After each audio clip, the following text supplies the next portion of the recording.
اتنے سالوں میں جب بھی میں یہاں آیا تمہارے لیے بھی عمرہ کیا تھا میں نے۔ وہ بڑے سادہ لہجے میں ماما کو بتا رہا تھا، اسے رلا رہا تھا۔ تمہاری طرف سے ہر سال عید پر قربانی بھی کرتا رہا ہوں میں۔ اور ماما نے بھرائی ہوئی آواز میں اس سے پوچھا تھا کہ کیوں؟ اور کہنے لگا تم منقوہہ تھی میری، دور تھی لیکن میری زندگی کا حصہ تھی۔ اور وہ روتی گئی تھی۔ اس کے لیے سب کچھ اسی شخص نے کرنا تھا کیا؟ اسے سالار کے حافظ قرآن ہونے کا پتہ بھی اس وقت چلا تھا۔ وہ جلال کی نعت سن کر مسحور ہو جاتی تھی اور اب وہاں حرم میں سالار کی تلاوت سن کر تو گنگ تھی۔ ایسی قرات کہاں سے سیکھی تم نے؟ وہ پوچھے بغیر نہیں رہ سکی تھی۔ جب قرآن پاک حفظ کیا تب، اب تو پرانی بات ہو گئی ہے، اس نے بڑے سادہ لہجے میں کہا تھا۔ اور امامہ کو چند لمحوں کے لیے جیسے اپنے کانوں پر یقین ہی نہیں آیا تھا۔ تم نے قرآن پاک حفظ کیا ہوا ہے؟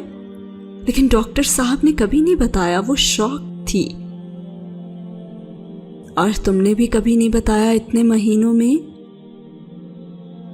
اور وہ کہنے لگا پتہ نہیں، کبھی خیال ہی نہیں آیا۔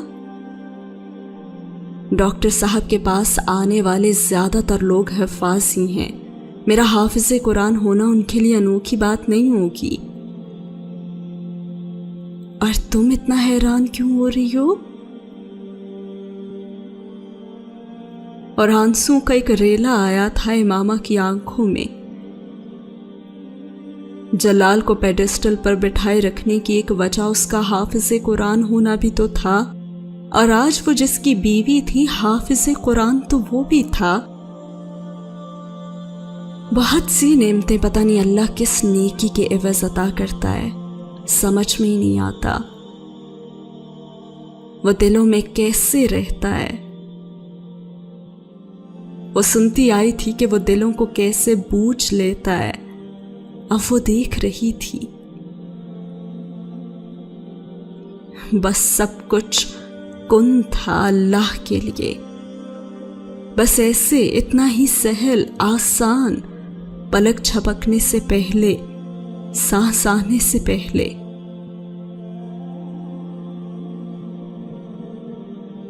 اللہ سامنے ہوتا تو وہ اس کے قدموں میں گر کر روتی۔ بہت کچھ مانگا تھا پر یہ تو صرف چاہا تھا۔ وہ اتنا کچھ دے رہا تھا، اس کا دل چاہا تھا کہ وہ ایک بار پھر بھاگ کر حرم میں چلی جائے جہاں سے کچھ دیر پہلے آئی تھی وہ۔ اور وہ اس کے آنسوں کی وجہ جان نہیں پایا تھا، اور وہ کہنے لگا رو کیوں رہی ہو؟ اور وہ روتے روتے ہنسی، کہنے لگی کہ بہت خوش ہوں نا، اس لیے تمہاری احسان مند ہوں، اس لیے نعمتوں کا شکر ادا نہیں کر پا رہی، اس لیے۔ اور وہ روتی ہنستی اور کہتی جا رہی تھی بے وقوف ہو، اس لیے سالار نے جیسے خلاصہ کیا تھا،